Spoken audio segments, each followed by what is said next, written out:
All right, welcome back. We continue live right here. It's 412-575-2600. Bob Pompeani and Chris Mueller. We have some tweets here, Chris, I want to get to before we get to the lines.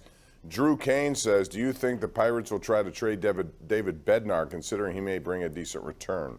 Well, to me, he's their all-star right now. I don't, anyone's Quintana's going to be traded. He's another placeholder, right? A guy they brought in and expect to be good. He's been good, and you hope he can continue to be good because then you can, move him at the deadline. I don't know about Bednar, though. They kind of like him, and he's been really outstanding. I'm not going to say relief pitchers are a dime a dozen because they're not, but they're also easier to find.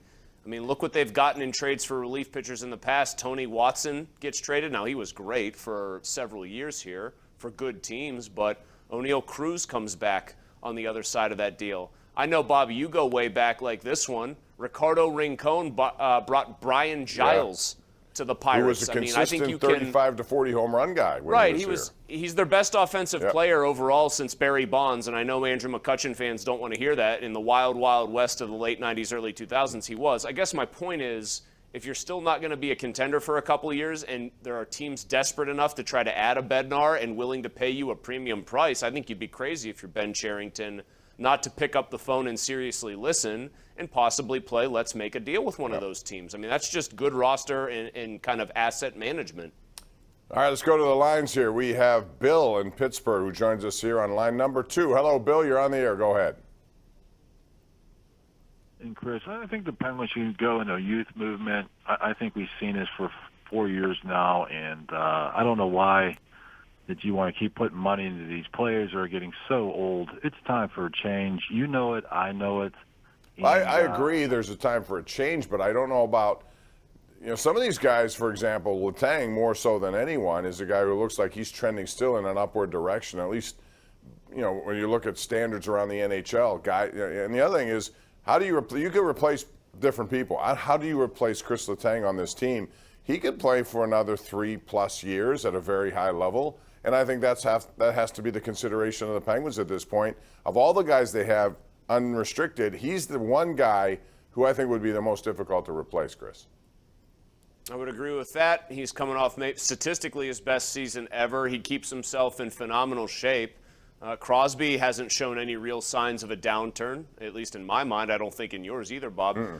Sentimentally, I want to keep Evgeny Malkin because guess what? He was a point-per-game player this year when he was healthy. The problem is the number of games actually getting played. I mean, the pace that he was on when he was in there is nice and all, but he only played, 40, 41 games. That becomes a much tougher proposition. Here's what I would say, though, to it was that Bill who called in. Here's what I would say. In the NHL, what do we know about superstars? McKinnon, Crosby, McDavid, guys like that. They don't see Austin Matthews. They don't see free agency, right? Because their teams know how valuable they are. They lock them up to new extensions. I mean, that's just how business gets done. We've seen it with the Penguins. So if you're going to go with a youth movement, it's a team that's had very few high draft picks because of the way their previous GM tried to run things and did run things. And if, say, like Vincent Trocheck, obviously a Pittsburgh guy, we all know him, he's on the Hurricanes. Bob, he's going to go to free agency.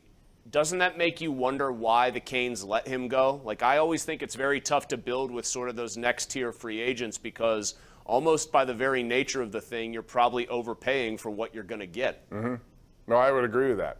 And it would be nice if the Penguins had some guys down in the minors who've been, ready to play here, but I don't see much evidence of that. It would be nice if P.O. Joseph would take the next step. And quite frankly, they needed to play him more. I thought this season they needed to play more Drew O'Connor. They needed to play more guys during the regular season since they had that cushion to get into the playoffs. I would have liked to have seen that, but they didn't do that.